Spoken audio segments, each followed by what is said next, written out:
Hey, what's going on, guys? Reed here, and I'm back with another tech video. Now this time we're going to be talking about how to make a Linux USB, like a bootable live USB with persistent storage. So a little background on this. If you don't know, Linux, in this case we're going to be using Ubuntu, that list of commands there. But basically with Ubuntu, you can try it directly from the CD or USB when you're installing it, or you can install it. And if you try it, it doesn't affect your system at all. And then installing it, of course, installs it to your hard drive like you would Windows or another program or another operating system. Basically, the thing about the Live is that you can do stuff on it. It's a fully functional one. Like you can install programs, or at least I think you can. You can create files for sure and all that. But when you reboot, it erases them and puts it back to the way it was. Basically, this solves that problem. We're going to create a persistent storage one is basically creating it to where it puts a separate partition and where it keeps the files. So you can install programs and use it like a normal Linux distribution without having to set it up every time. So basically what I'm going to be doing here is I'm going to show both ways to do this, both Windows and Linux. Using the Windows version is definitely simpler. I'm going to do that one at the end, but the Linux one works too, and the Linux one's more compatible. With the Linux one, you're also going to get a shared folder, basically. It's like a partition where, like, if you put it in a Windows computer, you can copy files to and from it. But we're going to go ahead and get started here. So I'm going to go get my USB real quick.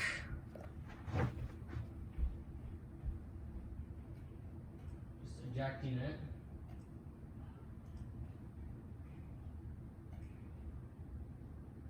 Okay, so I have a USB. Go ahead and log in here. Make sure you guys can't see that. Hang on, I'm just getting set here. So I'm gonna go ahead and log in here. You're gonna plug your USB in. You're gonna need at least like 16 gigabytes or so. 8 gigabytes will work, but 16 gigabytes for optimal performance. I've got a lot I can use on this, so I'm gonna be using 64 gigabytes, of course. Go ahead and plug in your USB. First thing you're gonna wanna do is go to ubuntu.com. Just typing one hand here.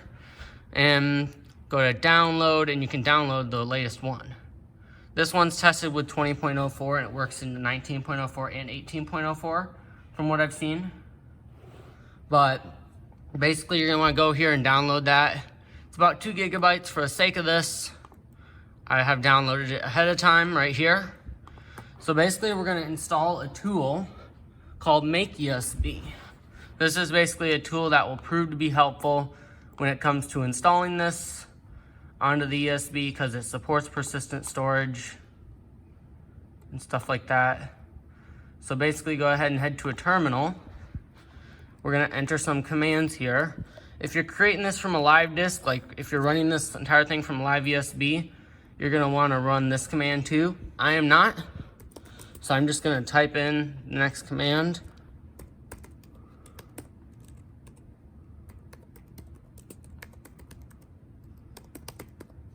Sudo add apt repository ppa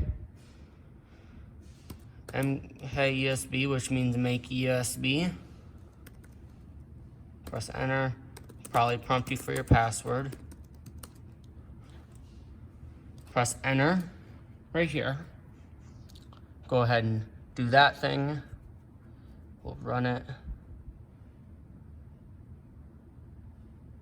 Okay. Then we gotta run some more. We have to run sudo apt get update to make sure that it's all working and that the repository list is working. Now we're gonna actually install it. Sudo apt install, 2 minus signs, install recommends mkESB mkESB-nox USB pack EFI. Press Y, type Y and press enter. will go ahead and install itself. It doesn't take that long at all. As you can see, the progress bar is moving pretty fast. Then now that's done, you're gonna plug in your USB. I've already done that. And you're gonna run lsblk, list block.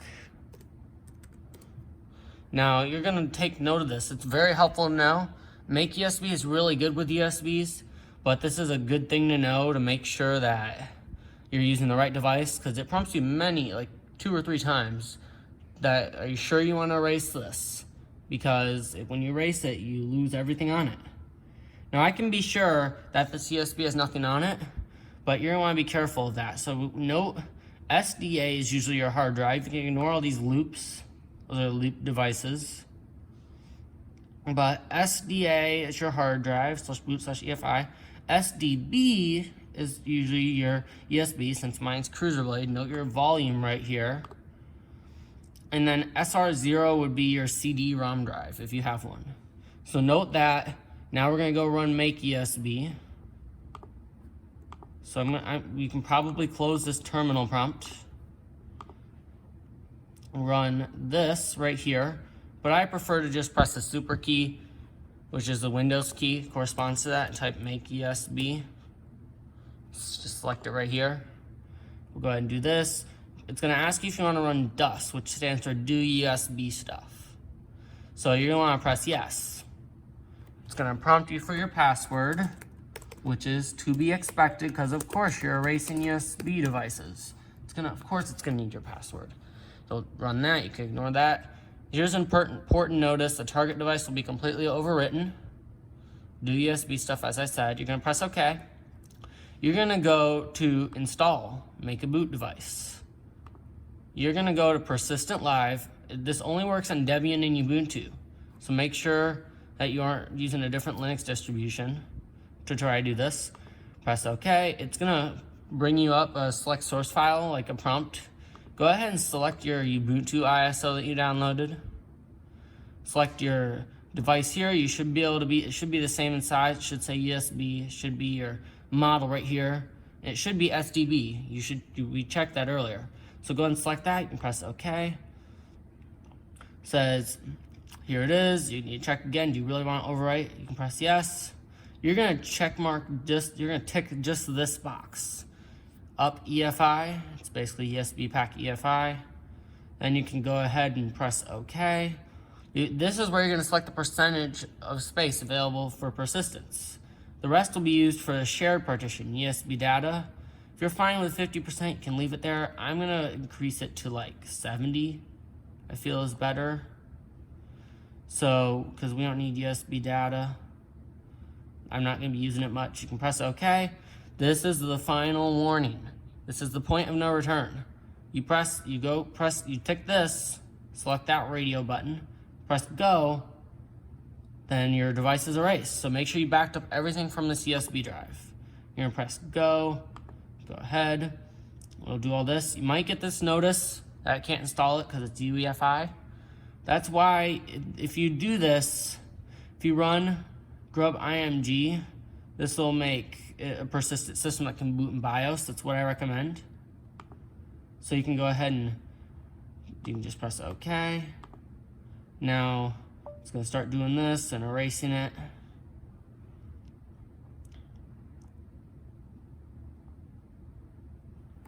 So it says it can't install it again. It's going to ask you if you want to use grub.img. You're going to press yes. It's gonna go ahead and run this whole thing. There shouldn't be anything else of importance to talk about. So I'm gonna go ahead and cut this out, and I'll be back when this is finished. Okay guys, I am back.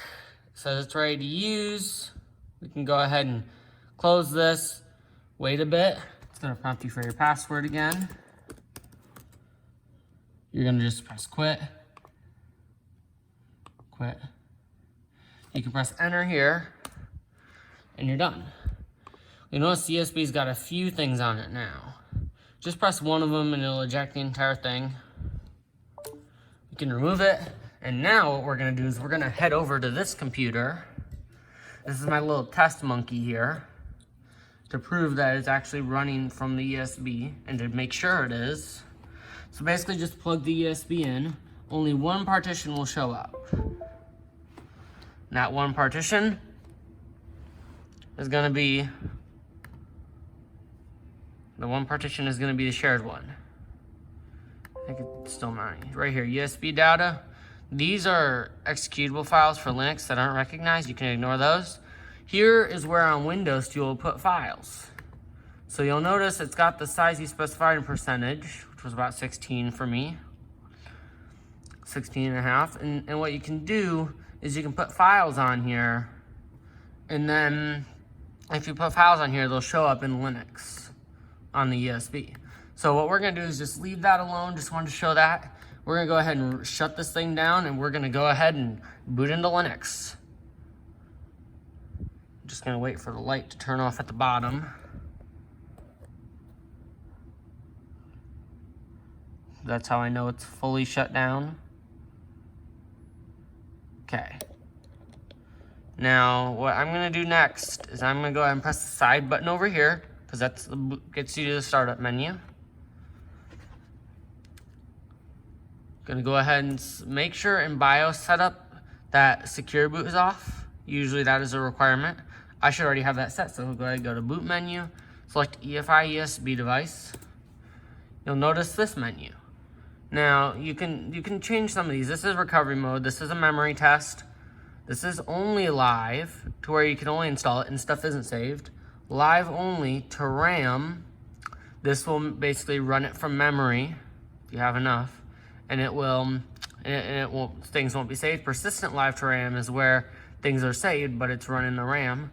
Set the language here, and this is the one you're gonna usually wanna select, the normal one. So I'm gonna go ahead and select that. It's gonna go ahead and boot. Pro tip, this works for most Linux distributions. When you see the Ubuntu logo, if you press F10 or F9, sometimes F9, really any F key around there, it will give you verbose mode, and you'll be able to see what it's doing.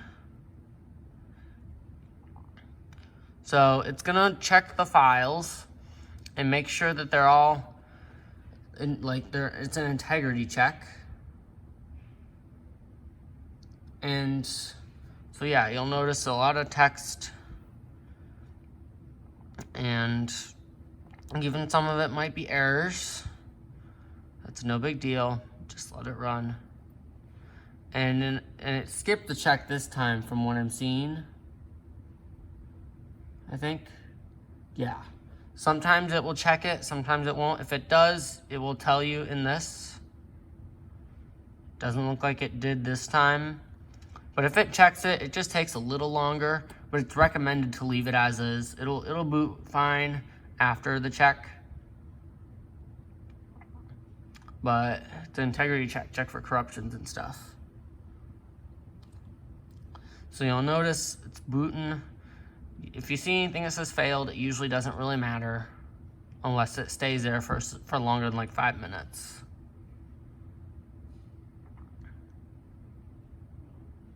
Once you see your cursor pop up, you'll know it's almost done. Now, the thing is, you'll notice it's a fully functional Linux distribution. You can install it from here. Down here is your apps and stuff. It runs pretty fast, actually, because it was made from Linux over here. You'll notice it actually runs pretty fast because we use this way. This way is probably my recommended way. If you use Windows, it'll still work, but for me, it was a little slower. What you'll notice is that if you create files in the downloads, documents, folders, and stuff, you don't put any in here. This is where you'll access your Windows ones. But if you put anything in these folders here, it will save your programs and applications. Now, you've done this. I'm not gonna go through all that and test it because I know it works, but basically, if you want to install it, you can always run this. But now we're gonna go ahead and switch over to the Windows one. But quick thing, when you power it off, you probably don't want to restart, but when you power it off, I'm gonna press F10, you'll see this, it'll tell you this on the normal screen without verbose anyway, but I just want to show you something. Like, it will tell you to remove the USB. But you're gonna wanna go ahead and do that only when it tells you. Don't do it any other time, especially not when it's running. So you see it says please remove the installation medium, then press enter. Go ahead and just remove your USB. You don't even need to worry about it. Even if there's errors, press enter. And then it should go ahead and turn your computer off. Okay, that's how to do it on Linux done. We're gonna go ahead and switch over to Linux. That's how to do it on Linux done. Let's go ahead and switch over to Windows. So I'll be right back. Okay guys, I am back. We're here on Windows. I'm gonna go over the Windows version of how to do things. It's really easy, way easier than Linux, but it's gonna be slower and has a little bit of some differences. So first things first, I'm gonna go ahead and plug in my USB here.